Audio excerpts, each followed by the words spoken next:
Hi, Mark O'Brien. Hai Sobat Rama, gimana nih hari ini? Aman gak? Balik lagi nih sama gue. Siapa lagi kalau bukan Dul. Di sini gue bakal menceritakan salah satu film yang menurut gue mantul-mantul, mantap betul deh pokoknya. Film ini berjudul The Session. Jadi, film ini menceritakan tentang seorang laki-laki yang mempunyai penyakit disabilitas sejak dia umur 6 tahun.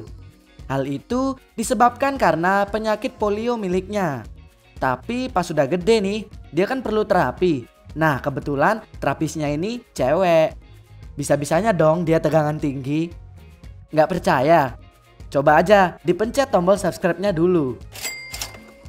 Nah, kalau udah, tombol loncengnya juga ya. Coba tahu nyaman sama gue. Oke deh, nggak usah banyak ngomong lagi. Gue Dul, selamat menonton.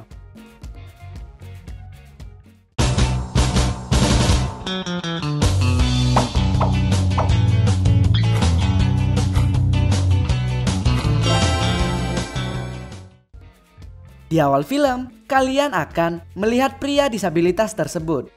Namanya Mark. Gak lama kemudian, pagi pun tiba.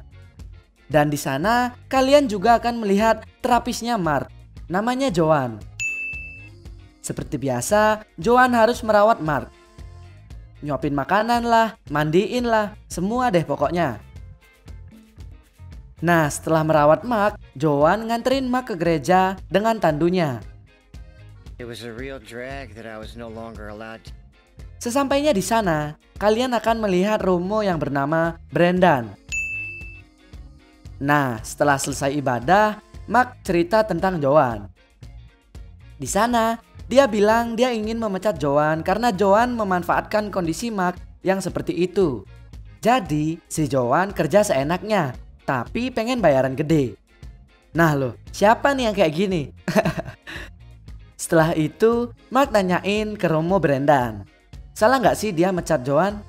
Di sini Romo bilang, ya kalau emang nggak nyaman, mau gimana lagi? Me against her. Akhirnya setelah ngobrol sama Romo, scene berganti. Kalian akan melihat wanita yang bernama Amanda. Dia adalah seorang mahasiswi di salah satu kampus di kota itu.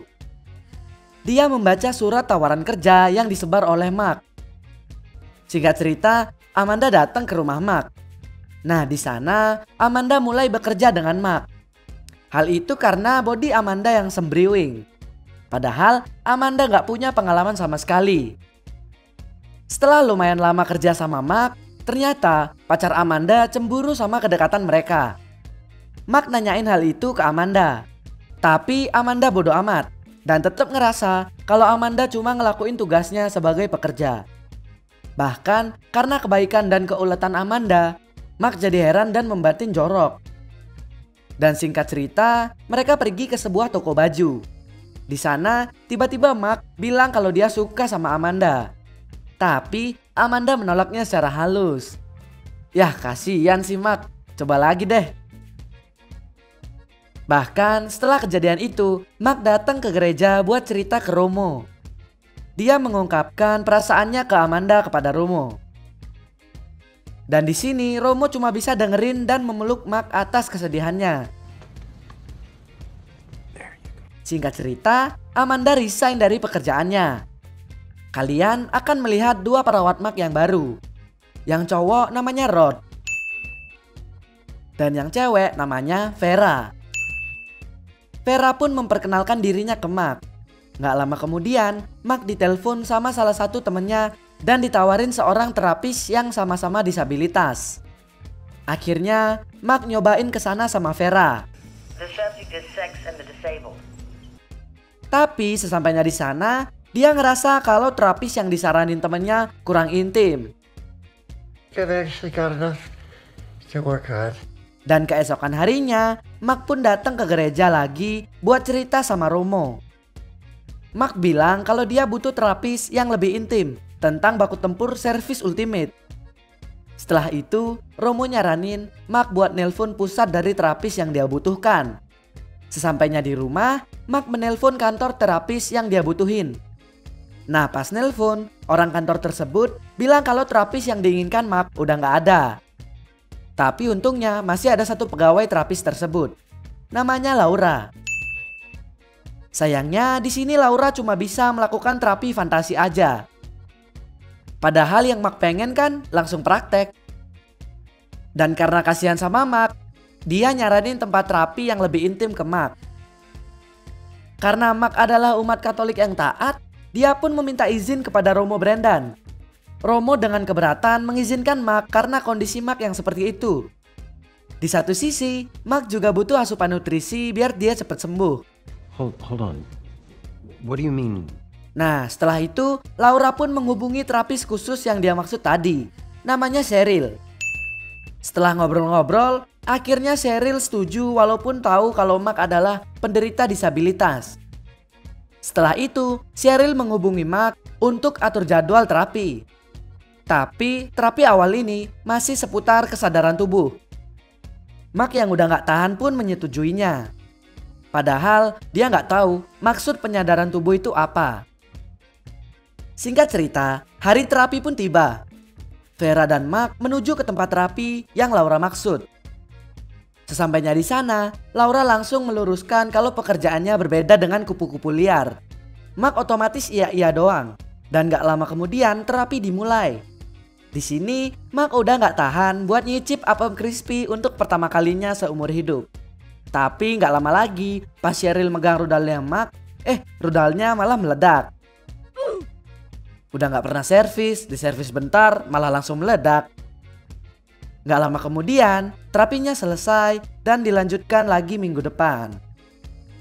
Nah setelah itu, Mark pun pergi ke gereja buat ceritain hal itu ke Romo. Tapi di sini, Romo menahan guncangan-guncangan yang ada di otaknya sambil dengerin cerita dari Mark. Bahkan, Mark juga bilang kalau minggu depan adalah sesi baku tempur antara Cheryl dan Mark. Gak lama kemudian, Mark pun pulang dari sana sama Vera. Di perjalanan, dia gantian cerita ke Vera. Dia bilang kalau dia seneng banget karena minggu depan bakal dapet servis ultimate dari Cheryl. Sedangkan di satu sisi, Cheryl yang udah punya anak dan suami lagi ngerangkum data-data yang dia dapat dari terapi tadi siang bersama Mark. Only the occasional kissing experience. Dan singkat cerita, hari terapi kedua pun tiba. Kali ini, Mark dianterin sama Rod. Setelah sampai di sana, terapi pun dimulai. Cheryl nyuruh Mark memperhatikannya pas dia membuka armor level 3 dari badannya. Gak lama kemudian, adik kecil milik Mark akhirnya terbangun. Setelah itu, Cheryl mengelus-ngelus adik kecil milik Mark. Tapi pas Cheryl baru ngelus sekali, adik kecil Mark udah muncrat. Singkat cerita, terapinya selesai. Di sana, Cheryl merangkum hasil terapi tadi. Dia menyimpulkan kalau Mark sebenarnya masih nggak pede buat baku tempur seru sama lawan jenis. Hal itu karena dia ngerasa kondisi fisiknya nggak mendukung. Di satu sisi, Mark datang ke gereja dan cerita tentang kejadian itu ke Romo Brendan. Di sana, Romo cuma bisa dengerin dan ngasih saran, yaitu Mark harus kembali fokus ke terapinya dan bukan malah khawatir karena dia muncrat duluan. Singkat cerita, hari terapi selanjutnya tiba. Di sana, dia cerita juga tentang insiden muncrat duluan tersebut kepada Vera. Vera yang lagi dandanin Mark bilang kalau sebaiknya Mark lebih fokus ke servis ultimate yang diberikan oleh Cheryl. Setelah itu, mereka pun ketemu Cheryl. Cheryl tertarik sama salah satu motel di sekitar sana. Dia juga bilang akan melakukan terapinya di sana. Akhirnya, Vera menyewa kamar di motel tersebut. Sesampainya di kamar, Vera pun keluar dan ya, terapi baku tempur Ultimate Shocker dimulai. Ngomong apa sih gue? Oke lanjut. Vera yang baru keluar dari kamar ditanyain sama front office motel tersebut. Vera pun bilang kalau mereka lagi terapi seputar pertempuran asupan nutrisi. Tapi front office tersebut nggak percaya. Dan setelah itu ronde pertama pun selesai. Di sana Cheryl masih gagal buat bikin Mark nggak muncrat duluan. Setelah itu mereka pun melanjutkan terapinya. Kalau mau lihat fullnya langsung ke filmnya ya. Singkat cerita, Cheryl yang udah melakukan terapi berhari-hari dengan Mark mengabarkan perkembangan Mark kepada Laura. Nggak cuma itu, bahkan karena terapi itu, Cheryl jadi jatuh cinta sama Mark karena keunikannya. Malam pun tiba. Di sana terlihat Cheryl dan suaminya yang ngalamin trust issue. Asik, udah jaksel banget belum? Jadi mereka saling tuduh-tuduhan dan nggak percaya satu sama lain. Hal itu karena menurut Cheryl, dia keberatan kalau suaminya sampai detik itu masih pengangguran. Nah, keesokan harinya, Mark dengan gagah berani ngajak Cheryl kongko bareng. Cheryl pun seneng karena Mark udah gak gugup lagi sama cewek. Cheryl nerima ajakan Mark. Akhirnya mereka ketemuan di salah satu coffee shop instagramable dan edgy di sana. Setelah itu mereka ngobrol-ngobrol tentang satu sama lain. Terlihat Cheryl yang lebih senang ketika sama Mark dibanding suaminya. And I want people to say, hey, who's that? Sepulangnya dari sana, Mark jadi kesemsem beneran sama Cheryl. Bahkan dia terus-terusan mikirin Cheryl. Oh iya, ngomong-ngomong, si Mark kan penulis ya. Jadi dia menulis puisi cinta buat Cheryl. Dan pas suratnya sampai di rumah Cheryl, malah suaminya yang baca. Otomatis suaminya jadi sayang. Enggak lah, suaminya jadi emosi. Setelah itu, Cheryl dan suaminya jadi berantem karena hal itu. Malam pun tiba. Suaminya masih bahas tentang puisi tersebut. Walaupun emosi, suaminya tetap muji kalau puisi itu ditulis dari mata ke hati. Nah, setelah itu, Cheryl pun pura-pura tidur. Pas suaminya udah molor, dia ngambil surat dari Mark yang dibuang sama suaminya. With my words, from my hands. Keesokan harinya, terlihat Amanda yang tiba-tiba nyamperin Mark yang lagi di jalan. Di sana dia bilang kalau dia kangen sama Mark. Dia juga bilang kalau dia sayang sama Mark. Loh, kok Niko sekondi toh? Kok dadak sayangnya ngopo? Tuh kan jadi emosi gue. Lanjut. Ternyata Amanda cuman gak bisa nerima fisik Mark yang kekurangan. Really too. Really? Singkat cerita, Mark abis terapi sama Cheryl. Dia cerita ke Romo kalau apam crispy-nya Cheryl udah bisa dinikmatin. Cheryl juga udah mulai doyan sama lontong sayur milik Mark. Bahkan Cheryl ternyata bilang kalau dia sayang sama Mark. Dan kabar baiknya yaitu Mark udah tidak mengidap lemah syahwat. Tapi kabar buruknya, Cheryl sadar kalau dia salah. Dia pun pergi dari sana dan nyoba buat menghapus rasa sayangnya ke Mark. Dan di sini Mark juga bilang kalau dia sebenarnya bukan butuh apam crispy, tapi dia butuh wanita pendamping yang mau sama dia. Singkat cerita, Mark pun galau karena Cheryl menjauh dari dia. Nah, tiba-tiba pas lagi ngelamun, listrik di rumahnya mati. Hal itu menyebabkan alat bantu pernafasan Mark jadi mati.